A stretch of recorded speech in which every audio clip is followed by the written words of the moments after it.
때는 조선시대 경상도 안동 근처의 고즈넉한 송화리 마을에 박연실이라는 여인이 살고 있었습니다. 25의 젊은 나이에 남편을 여의고 5년째 홀로 지내 사람들은 그녀를 이 박화부라 불렀지요. 연실은 참으로 기구한 운명을 타고났습니다. 시집 오기 전만 해도 그녀는 송화리 제1의 미인으로 칭송받았지요. 얼굴은 휘영청 밝은 보름달처럼 둥글고 뽀얀 살결을 가졌으며 눈은 밤하늘의 샛별처럼 총명하게 빛났습니다. 붉고 도톰한 입술은 잘 익은 앵두 같아 마을 총각들은 그녀가 지나갈 때마다 넋을 잃고 바라보곤 했답니다. 하지만 그 눈부신 미모가 오히려 화근이 되었습니다. 시집간 지 겨우 1년 만에 남편 강 씨가 허망하게 세상을 떠나고 만 것이었습니다. 그날도 남편은 마을 사내들과 어울려 느티나무 아래에서 막걸리를 마시고 있었습니다. 암만 그래도 이 고을에서 제해가는 미인은 우리 마누라지. 무슨 소리? 자네 마누라는 억척스럽기만 하지.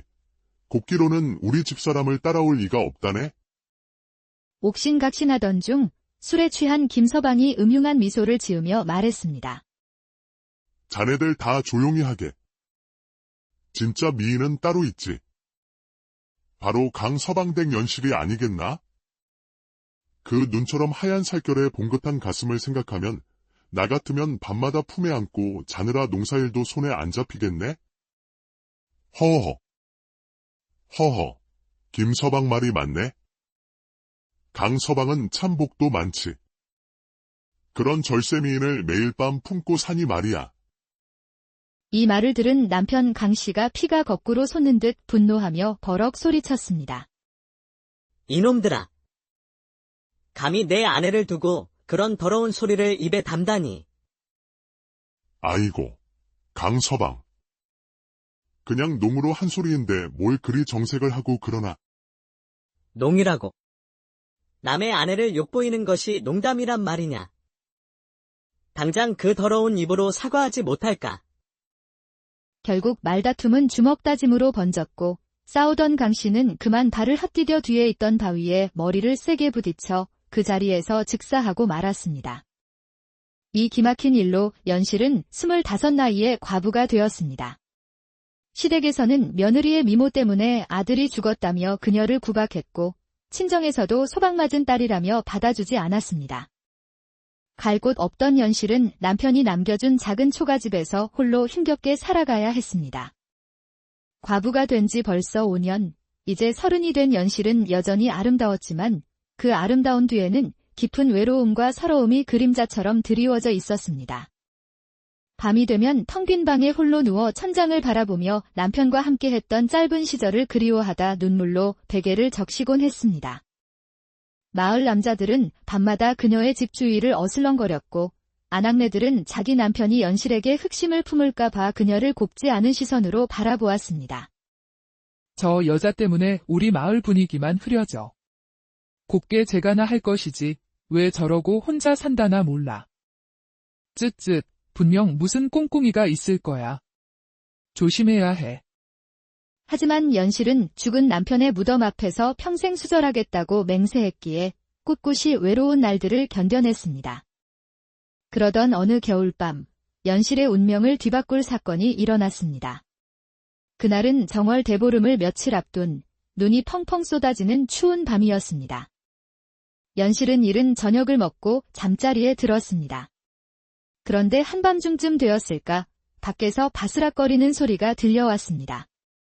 처음엔 바람소리인가 했지만 이내 눈 위를 걷는 맨발의 발소리가 들려왔습니다. 연실의 심장이 철렁 내려앉았습니다. 누구지? 이 추운 겨울밤에 맨발로. 설마 도둑인가? 그때 방문이 소리 없이 조용히 열렸습니다. 연실은 너무 무서워 이불을 머리끝까지 뒤집었었습니다. 심장이 터질 듯이 뛰었지요. 누구세요? 그러자 낮고 걸걸하게 일부러 꾸민 듯한 남자의 목소리가 들려왔습니다. 나는 이 집에 물건을 탐하러 온 도적이니라. 꼼짝 말고 가만히 있거라. 소리를 내면 재미없을 줄 알아라. 목소리를 꾸며 말했지만 어딘가 귀에 익은 음성이었습니다. 연실은 고개를 갸웃거렸습니다. 도둑은 어두운 방 안을 뒤지기 시작했습니다. 하지만 가난한 과부의 집에 훔쳐갈 만한 것이 있을 리 만무했지요. 연실은 공포 속에서도 정신을 차리고 머리맡에 있던 반지꼬리에서 가위를 꺼내 들었습니다. 그리고 도둑이 다락을 뒤지는 틈을 타 그의 옷자락 끝을 살짝 잘라냈습니다. 속마음, 훗날 범인을 찾을 증거로 삼아야지. 잘라낸 천 조각을 이불 속에 숨긴 연실은 계속 죽은 척을 했습니다. 이 집엔 돈 될 만한 것이 하나도 없구나. 이봐, 내가 늘 꽂고 다니던 금비녀는 어디 있느냐? 저기 머리맡에 있사옵니다. 도둑은 그녀가 시집올 때 친정어머니가 주신 유일한 폐물인 금비녀를 빼앗아 주머니에 넣었습니다. 바로 그때 꾹기우하고 새벽달이 울었습니다. 젠장, 벌써 새벽달이 울다니. 도둑은 당황했습니다. 밤새 눈이 더 쌓여 이제 마당을 나서면 발자국이 선명하게 남을 것이 뻔했기 때문입니다. 그는 꼼짝없이 연실의 집에 갇히게 되었습니다. 다시 방으로 들어온 도둑은 다락에서 술 항아리를 꺼내 벌컥벌컥 마시기 시작했습니다. 술 기운이 오르자 그의 눈빛이 이상하게 변했습니다. 그는 갑자기 연실이 덮고 있던 이불을 획 낚아챘습니다. 희미한 새벽빛에 연실의 하얀 속살이 드러났습니다. 도둑은 검은 보자기로 얼굴을 가린 채 시퍼런 칼날을 들이대며 연실의 속치마를 걷어 올렸습니다. 제발, 시키는 대로 할 테니 칼만은 치워주시오. 연실은 떨리는 목소리로 애원했지만 속마음은 복잡했습니다. 무서우면서도 5년간 잊고 지냈던 남자의 손길에 대한 야릇한 기대감이 피어올랐습니다. 도둑이 연실을 덮치자 그녀의 몸은 저도 모르게 움찔하며 반응했고 두 팔로 그의 허리를 꼭 껴안았습니다. 5년간 억눌려왔던 욕망이 한순간에 폭발한 것이지요. 도둑 역시 그녀의 격렬한 반응에 당황하여 서둘러 일을 끝내고 말았습니다. 날이 밝고 길에 사람들 발자국이 어지럽게 찍혔을 때 도둑은 복면을 쓴 채 뒤도 돌아보지 않고 사라졌습니다. 홀로 남은 연실은 복잡한 심정이었습니다. 도둑을 맞았는데도 기분이 나쁘지 않았고 오히려 5년 만에 느껴본 남자의 온기가 그리웠습니다. 속마음, 대체 누구였을까? 목소리가 낯익었는데. 그녀는 잘라낸 남색 천 조각을 보며 생각했습니다. 이런 좋은 천으로 옷을 해 입을 정도면 꽤 사는 집안의 사내일 텐데. 그날 이후 연실의 마음은 진정되지 않았습니다. 밤이 되면 자꾸만 그 도둑이 생각났습니다. 거친 숨소리, 따뜻한 체온, 남성적인 향기까지 모든 것이 선명했지요. 속마음, 아이고, 망측해라. 내가 무슨 생각을 하는 게냐? 혹시 또 올까? 다시 오면 어떡하지? 그러면서도 그녀는 밤만 되면 자신도 모르게 문단속을 느슨하게 해두곤 했습니다. 그리고 며칠 후 그 남자는 다시 찾아왔습니다. 나다. 지난번에 왔던 그 도적이다. 이번에는 은가락지라도 훔치러 왔다. 은가락지는 하나 있사옵니다. 그걸 가져가시지요. 그날 밤 이후 도둑은 일주일에 한두 번씩 연실을 찾아왔습니다. 매번 작은 물건 하나씩을 핑계로 가져갔지만 실제로는 둘만의 은밀한 만남을 갖는 것이었지요. 연실은 점점 그 남자에게 빠져들었습니다. 정체를 꼭 밝혀내고 말겠다고 다짐했지요. 며칠 후 정월 대보름날 마을 회화나무 아래에서 윷놀이판이 벌어졌습니다. 연실도 오랜만에 구경을 나섰습니다. 그녀는 마을 남자들의 옷차림을 유심히 살폈습니다. 혹시 자신이 잘라낸 천 조각과 비슷한 옷을 입은 사람이 있나 하고 말입니다. 그때 한 젊은 남자의 옷을 보는 순간 연실의 눈이 크게 띄었습니다. 그의 옷자락 끝이 다른 천으로 기워져 있었기 때문입니다. 그 남자는 바로 강민준이었습니다. 마을에서 가장 잘생기고 늠름하기로 소문난 26살의 총각이었지요. 민주는 평소 연실을 마음에 품고 있었지만 과부라는 신분 때문에 감히 다가가지 못하고 있었습니다. 그러다 그날 밤 술김에 용기를 내어 도둑 행세를 하며 그녀의 집에 들어갔던 것입니다. 연실은 민준에게 다가가 조용히 말했습니다. 민준 서방, 오늘 밤에 우리 집으로 좀 오시게나. 할 말이 있네? 박 과부께서 저에게 무슨 일로? 아, 바쁘시면 어쩔 수 없지? 내가 관아에 가서 사또님께 말씀드려야겠네. 요새 우리 집에 자꾸 도둑이 든다고. 도둑이요. 그래, 아주 신기한 도둑이야. 물건은 안 훔쳐가고 이런 걸 떨어뜨리고 간다니까. 연실이 소매에서 작은 남색 천 조각을 꺼내 보이자 민준의 얼굴이 새파랗게 질렸습니다. 자, 그럼 오늘 밤에 우리 집으로 오게.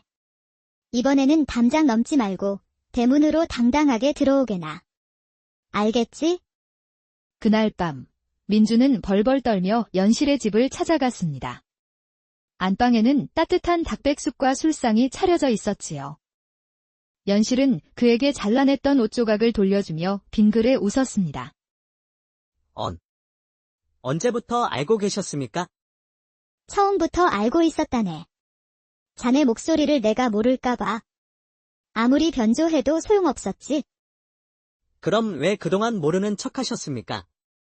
재미있었거든. 자네가 매번 다른 핑계를 대며 찾아오는 게 말이야. 그리고 나도 그 시간들이 즐거웠으니까. 그제야 마음이 놓인 민준은 연실과 함께 술잔을 기울였습니다. 그날 밤 두 사람은 비로소 서로의 마음을 확인하고 뜨거운 사랑을 나누었습니다. 이후 두 사람은 은밀한 만남을 계속 이어갔지만 비밀은 오래가지 못했습니다. 밤마다 연실의 집 담장을 넘는 복면 쓴 사내를 목격한 마을 사람들이 생긴 것입니다. 소문은 꼬리에 꼬리를 물고 퍼져나갔고 마침내 마을 이장의 귀에까지 들어가게 되었습니다. 뭐시? 박 과부 집에 밤마다 복면 쓴 놈이 드나든다고. 이거 안 되겠구먼. 마을의 풍기를 어지럽히는 놈을 그냥 둘 수 없지? 오늘 밤에 그놈을 꼭 잡아야겠어. 그날 밤 마을 장정들은 연실의 집 주변에 숨어서 기다렸습니다.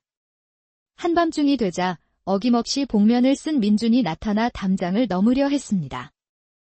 잡았다, 이놈. 드디어 잡았구나. 마을 사람들은 민준을 붙잡아 복면을 벗겼고 그의 정체를 확인하고는 모두 경악했습니다. 아니, 이건 강서방 아니야. 자네가 왜 이런 짓을... 아니요. 이건 오해입니다. 나는 도둑이 아니란 말이요. 하지만 현행범으로 잡힌 그의 변명은 통하지 않았습니다. 민준은 동아줄에 묶여 관아로 끌려갔습니다. 내 이놈. 내 놈이 밤마다 과부 집에 들어가 도둑질을 일삼던 놈이로구나. 바른 대로 고하지 못할까? 사또나리, 억울하옵니다. 소인은 도둑이 아니옵니다. 사또는 답답한 마음에 피해자인 연실을 불러오게 했습니다. 곧이어 관아로 불려온 연실은 묶여있는 민준을 보고 얼굴이 새파랗게 질렸습니다. 박 과부는 들으라. 이놈이 내 집에 도둑질한 것이 맞느냐? 연실은 눈물을 터뜨리며 모든 사실을 털어놓았습니다. 사또 나리. 사실은 저 사내는 도둑이 아니오라. 제 정부이옵니다. 연실은 도둑으로 들어왔던 첫 만남부터 서로 사랑하는 사이가 되기까지의 모든 이야기를 고했습니다. 이야기를 들은 사또는 어이가 없어 헛웃음을 터뜨렸습니다. 참으로 기가 막힌 일이로다. 도둑질을 하러 갔다 정부가 되었다니. 좋다. 이렇게 판결하겠다. 강민주는 금비녀 값 3배를 벌금으로 내고 박과부는 마을 사람들에게 폐를 끼친 죄로 잔치를 한번 크게 열도록 하라. 그리고 두 사람은 정식으로 혼례를 올려 부부가 되도록 하라. 다시는 밤에 담장을 넘는 일은 없어야 할 것이다. 사또의 지혜로운 판결에 관아에 모인 모든 사람들이 웃음바다가 되었습니다. 그 후 두 사람은 사또의 명에 따라 성대한 혼례를 올리고 정식 부부가 되었습니다.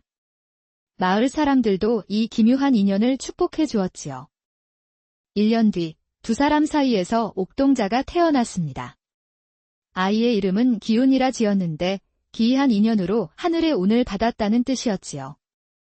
기훈이는 자라면서 아버지의 재주를 쏙 빼닮았습니다. 담장을 날다람쥐처럼 넘나들고 숨바꼭질을 하면 아무도 찾지 못할 만큼 숨는 솜씨가 뛰어났지요. 20살이 된 기훈이는 한양으로 가 아버지가 가르쳐준 기술을 좋은 일에 쓰기 시작했습니다. 그는 탕관오리들의 집에 들어가 백성들에게서 빼앗은 재물을 훔쳐 다시 가난한 사람들에게 나누어주는 의적이 되었습니다. 사람들은 바람처럼 나타났다가 바람처럼 사라진다 하여 그를 바람도둑이라 불렀고 조선 팔도의 이름을 떨치는 영웅으로 칭송했답니다. 훗날 사람들은 이렇게 말했습니다. 아버지의 도둑질은 사랑을 낳았고 아들의 도둑질은 의로움을 낳았으니 참으로 기묘하고 복된 도둑